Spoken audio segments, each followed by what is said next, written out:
সাভারের আশুলিয়ায় ১০ বছরের এক শিশু গৃহকর্মীকে অমানবিক নির্যাতনের অভিযোগ উঠেছে এক চিকিৎসক দম্পতির বিরুদ্ধে।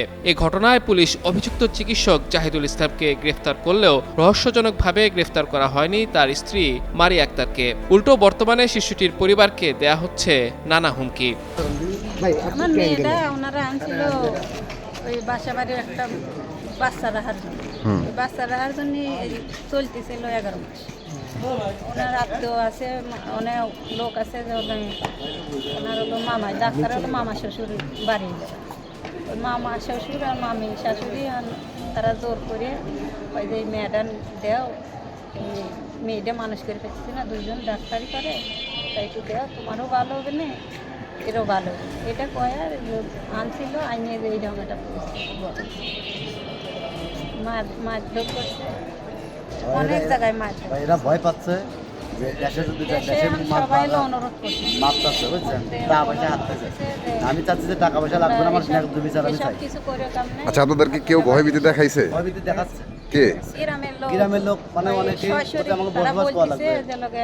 আপনারা এইসব চড়া কাম নাই, আপনারা দেশে আসেন, এটা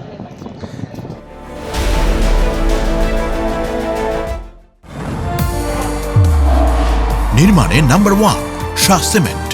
শিশুটির বাবা রজব আলী জানান, সবশেষ গত 21শে ফেব্রুয়ারি রাতে শিশু সামিয়াকে বেধড়ক মারধর করেন ওই দম্পতি, যার চিহ্ন এখনো রয়ে গেছে শিশু সামিয়ার গায়ে।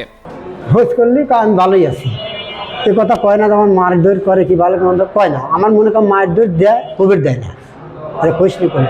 সেদিন মনে হয় মারধর দিছে, রায় গিয়ে ফোনটা নিয়ে ওনারা তো জড়াইয়া বাড়া ফেলে আইছে। মায়েরও কিছু যাই তাই মার দিছে দেখলাম। আমার মেয়ে আমার কাছে কইল, আব্বা আমার চুল ধরিয়ে ওয়ালে হাতে আমার হলে গুটিয়েছে, টাইলিয়ে যে দেখলে দিয়ে ফুলিয়ে মুজিয়ে গেছে, দাঁত মাত ঠোঁট মোট কাটি গেছে, জিভে পুরা পুরা স্যাপ দিছে।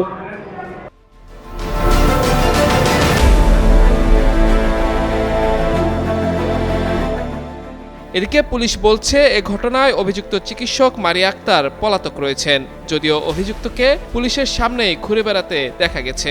এছাড়া গ্রেফতারকৃত চিকিৎসক জাহিদুল ইসলামের বিরুদ্ধে 5 দিনের রিমান্ড চেয়ে আদালতে আবেদন করা হয়েছে বলেও জানিয়েছে পুলিশ। ওটা আসামি অ্যারেস্ট আছে, তাকে কোর্টে পাঠানো হয়েছে। ওটা ওই যে একজনকে অ্যারেস্ট করা হয়েছে, একজন পলাতক আছে, ওনার স্ত্রী পলাতক আছে, 5 দিনের রিমান্ড হবে। মামলার আসামি দুই চিকিৎসকই সাভার গণস্বাস্থ্য কেন্দ্রে কর্মরত।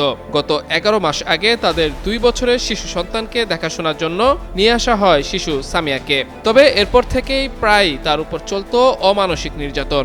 এ ঘটনায় অভিযুক্ত আরেক চিকিৎসক মারিয়া আক্তারকে গ্রেফতার সহ দৃষ্টান্তমূলক শাস্তির দাবি জানিয়েছে ভুক্তভোগী পরিবারটি।